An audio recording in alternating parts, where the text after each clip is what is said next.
Sean bienvenidos una vez más a este su espacio expositivo con los Reyes Miranda, deseándoles abundantes y sobreabundantes bendiciones para todos ustedes en este día de Shabbat y desde ya pues un Shabbat Shalom.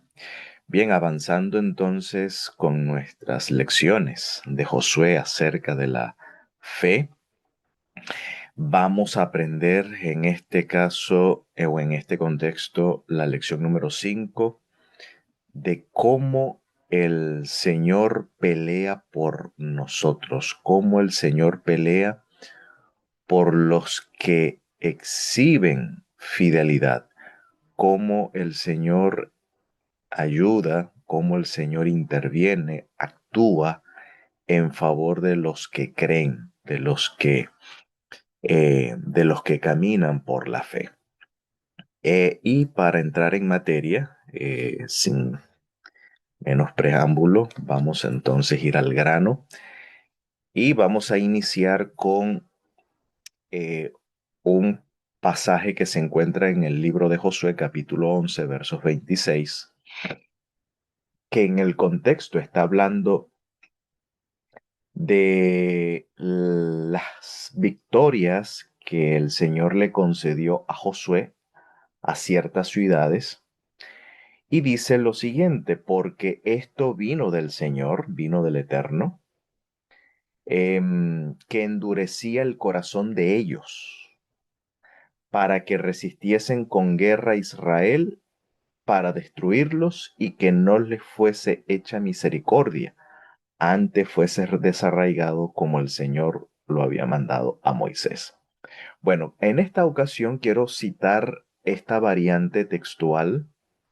Aquí tenemos una pequeña variante entre la versión 1909 de la Reina Valera, que traduce del texto masorético, como es el Códice de Neligrado, que es el texto hebreo estándar oficial, del cual pues se hace los estudios bíblicos, ¿no? Y tenemos la versión de los 70 o una de las versiones de los 70 que nos señala una pequeña diferencia. Bueno, el texto que leí y el punto que quiero resaltar es que en ambas versiones hay un endurecimiento, en este caso de los cananeos, es decir, de los pueblos conquistados o de los pueblos que han sido aniquilados, mejor dicho. Estaba precedido por un endurecimiento del corazón, había una resistencia de estas naciones, por lo cual el Señor no mostró hacia ellos compasión o misericordia, sino que fueron desarraigados. Fueron desarraigados debido a que estos resistieron a Israel. Pero, según el texto masorético, como vemos acá, este endurecimiento vino de parte del Eterno, es decir, el Eterno influenció directamente el corazón de ellos. Dice, el Eterno era quien endurecía el corazón de ellos. Esto tiene una similitud con el caso del faraón, ¿no? En Egipto. Bueno, algo parecido acá. Sin embargo, la versión de los 70, la Septuaginta, nos da algo, nos dice algo diferente. Lo diferente es que eran los pueblos cananeos que endurecieron su corazón, porque dice, porque por disposición del Señor sucedió que se endureciera su corazón, ¿ok? Para salir a la guerra contra Israel a fin de que fuesen destruidos para que no se le mostrara misericordia. Según la Septuaginta, el Señor se valió, por así decirlo, eh, o qué palabra emplear. Digamos que fue la ocasión que ameritó que el Señor interviniera no con el ejercicio de la misericordia, sino con el ejercicio del juicio, debido a que estas naciones endurecieron su corazón al salir a la guerra contra Israel. Es decir, que la dureza procedía de la decisión o elección de ellos mismos, pero mientras el texto masorético, la dureza de ellos procedía del Eterno. Entonces, ¿cómo solventar esta discrepancia? Bueno, hay un antecedente o hay un precedente en el libro de los jubileos donde nos dice o donde interpreta aquellos pasajes donde dice que el Eterno endureció el corazón de ellos. El libro de los jubileos dice, por ejemplo, en el caso del rey Faraón, que no era el Eterno, sino el príncipe Mastema, que es la figura del Satán en la Biblia hebrea. Por tanto, el príncipe Mastema era quien ejercía dureza en el corazón del faraón para no dejar ir a los hebreos de Egipto. En este caso, el precedente aplicaría esta misma situación, que es el príncipe Mastema, influenció a estos pueblos en resistir al Dios de Israel al salir en guerra, en resistir haciendo guerra contra, contra Israel. Cosa que hizo, cosa que el Señor, pues, debido a que estos pueblos habían pactado con las tinieblas, el Señor inevitablemente tuvo que desarraigarlos. ¿Ok? Es decir, el Eterno sale en defensa de su pueblo. Y el Señor elige pues entonces entregar la tierra en herencia en este caso, Israel. Recuerden que esta guerra no es un ensañamiento de parte de Dios hacia estos pueblos, sino que hay una razón justificada, una razón justa, y es que estos pueblos, debido a sus prácticas y a sus costumbres, no eran muy humanos, que, digamos, eran crueles, eran naciones, eran pueblos crueles. Y por lo tanto, pues, por ejemplo, una de las prácticas era el infanticidio, es decir, se sacrificaban niños en sacrificio a sus dioses, que en realidad eran los demonios, como dice los Salmos. O el mismo libro de Deuteronomio, capítulo 32, también señala. Estos pueblos sirven es a los demonios, a los Shedim. Eh, por tanto, pues, esto eran pueblos que habían pactado con la oscuridad. Como diría la tradición mística, con el Sitra Haraj. Y Sitra Haraj quiere decir con fuerzas del otro lado. ¿Okay? Entonces, ante esta... Pero algo que me llama la atención es que estos debían ser desarraigados como el Eterno había mandado a Moisés. ¿Ok? Como el Eterno había dicho a Moisés, dice la versión de la Septuaginta. Ahora, ¿dónde está eso en la Torah? Pues está en Éxodo 23, versos 20 al 23, donde dice lo siguiente. He aquí yo envío un emisario, un mensajero, delante de ti para que te cuide en el camino y te introduzca en el lugar que yo te he preparado. Cuídate delante de él y escucha su voz, no le seas rebelde, porque él no perdonará vuestra rebelión, porque mi nombre está en él. Pero si en verdad oyes su voz e hicieres todo lo que yo te dijere, seré enemigo a tus enemigos y afligiré a los que te afligieren.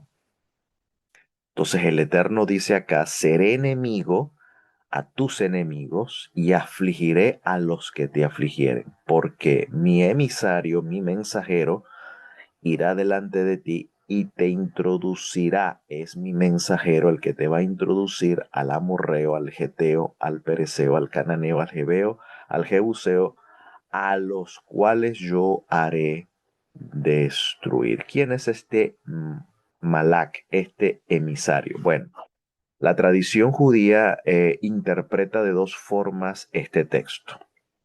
Uno, que este emisario es el representante de la divinidad, en este caso Mijael, ¿ok? El ser celestial Mijael, en este caso el jefe de los ángeles, en este caso Mijael. Citando el Midrash Tanhumá, por ejemplo, dice, nuestros sabios dijeron que este emisario, este malak, este mensajero era Mijael o Miguel, como está dicho, Miguel, vuestro príncipe, y también dijeron que este era el mismo ángel del que se dijo a Moisés, he aquí mi ángel, mi mensajero, irá delante de ti, que es justamente el texto que estamos leyendo acá, ¿ok? Pero hay otra interpretación. Los rabinos infieren que a los profetas, a los Nebihim, también se le llama Malak, se le llama mensajero, emisario. Y que particularmente este emisario probablemente sea el mismo Yehoshua, Josué. Porque Josué fue el, digamos, el líder visible de Israel que cuidó a Israel en el camino y que los introdujo en el lugar que el Señor había destinado para ellos, y que el pueblo debía cuidarse delante de él y obedecer su voz y no ser rebelde, ya que el nombre del Eterno estaba en él. Recuerde que Yehoshua contiene el nombre, contiene el Yuhe Bajev, ¿ok? Y que por lo tanto, seguir la voz de Yehoshua es seguir la voz, en este caso, del Eterno. Por eso, porque dice, pero si en verdad oyes su voz e hicieres todo lo que yo te dijere, ¿ok? Oír la voz del profeta es oír la voz del Eterno. Bueno, esta es otra interpretación bastante simpática. Em, Sin embargo, en el capítulo 5 de Josué, como ya hemos visto, el verdadero líder de las huestes de Israel es este Mijael, porque Yehoshua tuvo un encuentro con un ser celestial, con un Ish, con un varón, el cual se identifica como el Zar Zeva Adonai, como el jefe de las huestes del Señor. ¿Ok? Y que este ser iría delante de ellos y pelearía a favor, en este caso, a favor de ellos. Por lo tanto, dice luego en los versos 27 al 30, yo enviaré mi terror delante de ti y consternaré a todo pueblo donde tú entrares y te daré la cerviz de todos tus enemigos. Quiere decir que estos pueblos serían invadidos de manera sobrenatural de un miedo, de un terror, dice aquí, de un horror. O sea, les invadiría un miedo sobrenatural. Y recuerden que eran gigantes. Y debido a los portentos que el Señor ha venido realizando, estos portentos infundirían miedo a estos pueblos enemigos. Dice también, yo enviaré la avispa delante de ti. La palabra avispa es sirra. Según Rashi, sirra se refiere a un insecto volador. No es la avispa que nosotros en Occidente conocemos, no es lo mismo. Ok, bueno, se tradujo así, pero zirra se refiere a un insecto particular, un insecto volador, que lanzaba un líquido en los ojos de los hombres, y este líquido era un líquido letal, era un veneno. Era letal que obviamente causaba la muerte, según el comentarista Rashi. El punto es que este Zirra era un insecto particular de la zona que merodeaba específicamente a las orillas del jardín, a las orillas del jardín. Así que el Señor utilizaría este particular insecto eh, eh, que lanzara ese líquido venenoso en los ojos de estas personas. ¿Ve? Y esto haría que echara fuera al Jebeo, al Cananeo, al Geteo delante de ti. No los echaré delante de ti en un año, es decir, de un solo golpe, porque no quede la tierra desierta y se aumente contra ti las fieras del campo. Poco a poco los echaré delante de ti hasta que multipliques y tome la tierra por herencia. Es decir, que el desalojo de los pueblos sería paulatino, sería de forma escalonada, ¿ok? No de un solo golpe, no de forma inmediata, sino que la conquista iba de forma prolongada, de una forma escalonada, debido a que podía dejar la tierra desierta, como aquí explica. Noten cómo el Señor considera todos los aspectos y pudiera esto traer la invasión de fieras y causar estragos, obviamente, en Israel, ¿no? Por lo tanto, esto es prácticamente una promesa, ¿no? La promesa, yo envío mi mensajero. De aquí entonces se inspira el salmo que dice que el ángel del Señor acampa alrededor de los que le temen para defenderlos. Ahí el ángel del Señor es este ángel. Está hablando es de Mijael, ¿ok? Está hablando es del jefe de los ángeles que está de parte de los hijos de tu pueblo. O sea, ese salmo se inspira es de este ángel en particular, no es de un ángel general, ¿ok? Bueno, yo entendía que ese salmo está hablando de un ángel cualquiera, de un ser celestial cualquiera. No, no es del ángel del Eterno. Está hablando del ángel del Eterno, está hablando de aquel que es como él, aquel que es como Dios. ¿Okay? En este caso, Mijael, en este caso el jefe de las huestes. En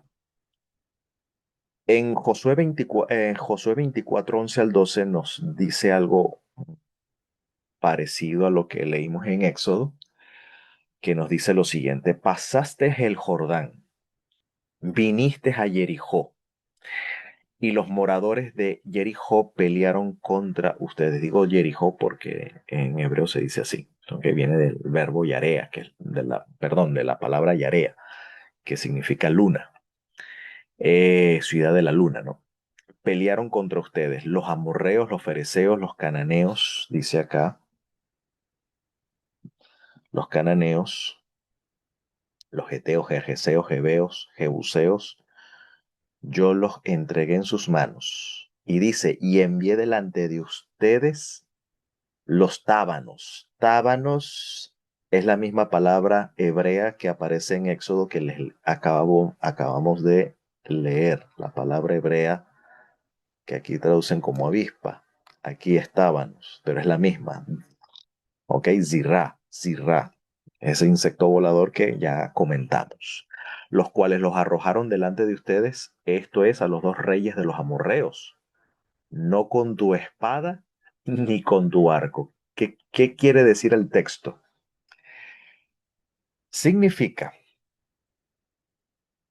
efectivamente, Josué y sus hombres utilizaron armas para aniquilar a los habitantes de la tierra de Canaán. No está diciendo que los de Josué y sus hombres no tuvieron una participación directa en dar muerte a estos hombres a filo de espada o utilizando arcos. Claro que sí lo emplearon. Lo que el texto nos está diciendo que el Señor primero preparó el camino, enviando a estos insectos, facilitando así, ¿ok? Enviando estos insectos, facilitando así a Josué y a sus hombres darle muerte con la espada. No fue directamente no porque Josué fuera un gran espadachín o un gran arquero, no por estrategias bélicas o por habilidades en el combate.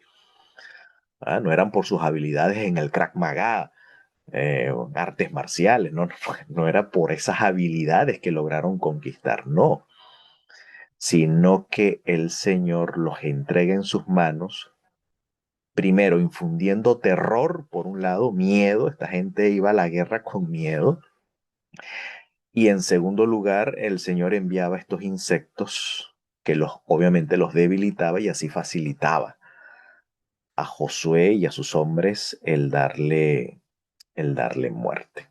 ¿Ok? De esa forma el Señor les entregaba la tierra, es decir, que por intervención divina facilitaba, en este caso, la conquista y la victoria. Y esto lo confirma el Salmo 44:2 cuando dice, claro, porque si uno lee la historia de Josué, Josué eh, participaba en la guerra, entonces esto parece contradictorio. Bueno, ¿el Señor los entregó o Josué peleó? Claro, Josué peleó, pero pero su victoria no fue debido a su habilidad, sino que el Señor primero preparaba el terreno, eh, debilitando obviamente a estos guerreros enemigos y así facilitando la victoria al pueblo de Israel. Por eso dice el Salmo 44:2, tú con tu mano echaste los pueblos, con tu mano. La mano quiere decir la intervención divina, ¿no? El Yad Hashem es la intervención del Eterno, ¿no? Echaste los pueblos. En este caso, infundiendo terror y enviando este insecto que ya leímos. En algunos casos envió granizo. En otros casos, los muros de Jericó fueron derribados. De esa manera facilitó el ingreso de las huestes de Israel en Jericó, dándole muerte a los habitantes. Y los plantaste a ellos, afligiste los pueblos y los arrojaste. O sea, los afligió. ¿Cómo? Con estos animales que allí se menciona, ¿no? Con el cirraj, con ese insecto volador. Porque no se apoderaron de la tierra por su espada ni su brazo los libró. Noten. O sea, no fue exclusivamente por la habilidad militar de Josué y de sus hombres. No fueron por sus estrategias en el combate, o su habilidad o su destreza en el combate. No, no, no, nada que ver. No fue por su intrepidez humana, no. Fue por intervención del Eterno. Bueno, por eso dice, no por su espada ni su brazo los libró, sino tu diestra y tu brazo y la luz de tu rostro porque te complaciste en ello. La luz de tu rostro. Esto es interesante porque esto se asocia a la bendición sacerdotal, el Birkat Kohanim, que está en número 6, que dice, Yevarejeja Adonai bellismereja, te bendiga el Señor y te proteja. Yaer Adonai panav eleja vijuneja, ilumine el Señor su rostro hacia ti y te favorezca.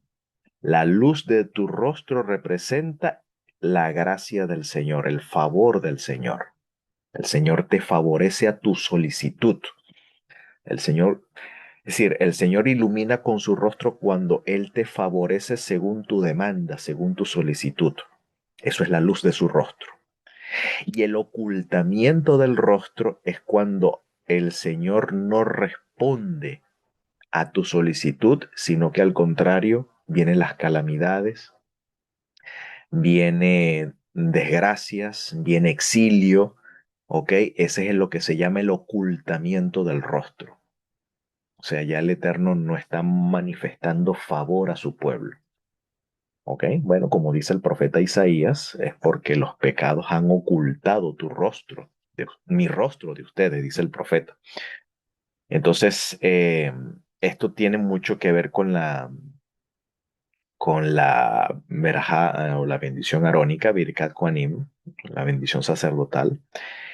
Dice, porque te complaciste en ello y de qué forma el Señor complace en su pueblo cuando el pueblo ejerce, alguno dirá la obediencia. No, no es la obediencia. Y yo no estoy negando la obediencia, sino la emuná, porque la obediencia es un fruto de la emuná.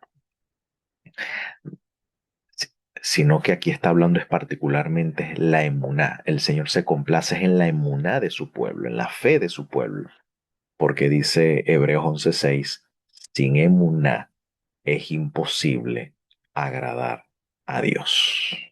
Entonces, lo que agrada a Dios es la confianza que el pueblo deposita en su palabra. Tomar a Dios por su palabra. Esto es lo que a Dios le agrada y de seguro el Señor responderá y accederá en galardón y en recompensa tal ejercicio de fe. Quiere decir que el Señor doblega la realidad que nos rodea siempre y cuando ejerzamos la emuná. Por eso el maestro enseñaba que si tan solo tuvieses emuná como un grano de mostaza, de seguro hablarías a la montaña y se trasladaría. ¿Ves? Esa es la lección. Es decir, que el Señor moldea la realidad en conformidad a nuestra emuná. De hecho, de hecho, ocurrió en Josué cuando Josué en una de sus batallas le habló al sol que se detuviera y a la luna y obedeció y el Señor atendió a su solicitud. Imagínense ustedes lo que el Señor puede hacer en recompensa a nuestra fe. Es decir, Josué ordenó, ordenó al sol y ordenó a la luna, detente. Y el Señor atendió a la voz de un mortal, pero de un mortal que tenía emuná, que tenía fe. Así que eh, esto fue por la fe, como dice, como dice el apóstol Pedro en su primera epístola, capítulo 1, verso 5, somos guardados por el poder de Dios mediante la fe para alcanzar salvación, la cual tiene Dios reservada para nosotros en este tiempo, en este tiempo. Entonces la fe trae como consecución la salvación, es decir, la solicitud que nosotros demandamos. Pero necesitamos confianza en la promesa, enfocarnos en la promesa y actuar, seguir lo que haya que hacer, porque la promesa del Señor nos respalda. Así que, por otro lado, estas lecciones de fe tienen una aplicación también para los tiempos escatológicos. Por ejemplo, Apocalipsis se habla de una guerra llamada Armagedón, que es una guerra entre espíritus inmundos, que son espíritus de demonios, que influencian los líderes o los reyes de la tierra para guerrear contra el Cordero. El dragón, la bestia, su imagen, hay una coalición en los tiempos finales conocido como la Gran Babilonia, esta coalición, y que esta coalición es liderada por espíritus de demonios. ¿Ok? Lo mismo que estas naciones bajo la influencia de demonios atacan a Israel, ¿no? Le hacen frente a Josué y a sus hombres. Lo mismo pasa en el libro de Apocalipsis. Hay una gran coalición, hay una batalla que se llama Armagedón, en la cual estos pelean contra el Cordero, pero el Cordero lo dice, los vencerán. El Cordero los vencerá y los que están elegidos son llamados, elegidos y fieles. ¿Ok? Fieles. La palabra fiel que es un neman, es un fidelizado, es decir, uno que exhibe emuná, uno que exhibe fidelidad, uno que exhibe firmeza en las promesas. Em, y por lo tanto, interesantemente en el Apocalipsis, la venida del Mesías o la salvación o la intercepción del Cordero, ¿ok? Se representa por viniendo en caballos, en ejércitos, donde él tiene una inscripción, dice, en su vestidura y en su muslo, Señor de señores y Rey de reyes. Noten que dice el texto en su muslo. Yo leyendo los comentarios, algunos comentaristas señalan que antiguamente los reyes, cuando lideraban una batalla o iban al frente de una batalla, este, bueno, es la figura de un guerrero, acostumbraban a tatuar su nombre o su título, ¿ok?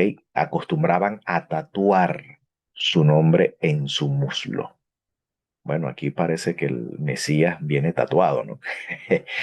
No sé si esto es literal o es sencillamente una analogía metafórica, pero cuando dice allí que su nombre está en su muslo, léanlo allí en Apocalipsis. Su nombre está en su muslo, es un tatuaje, mis amigos. Ahora, ¿estoy yo justificando el tatuaje? Bueno, no, no me estoy metiendo por esos lados, no es la intención, ¿ok?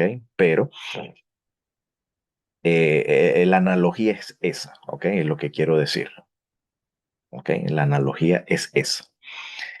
El punto es que hay una pelea contra el cordero, pero el cordero viene como un Ishmil Hamá, como un varón de guerra, ¿ok? Viene a juzgar, como dice, con justicia y con justicia pelea, dice el texto, es decir, pelea por una causa justa. Ese es el punto. Es lo que en este caso me interesa resaltar. Mientras esperamos eh, que el Cordero pelee por nuestras batallas de fe, que también el Señor nos conceda la victoria mientras perseveramos en fe ante las dificultades, ante las adversidades. Quiere el Señor darnos la victoria hasta que el Mesías vuelva pronto y en nuestros días y ante ello digamos amén.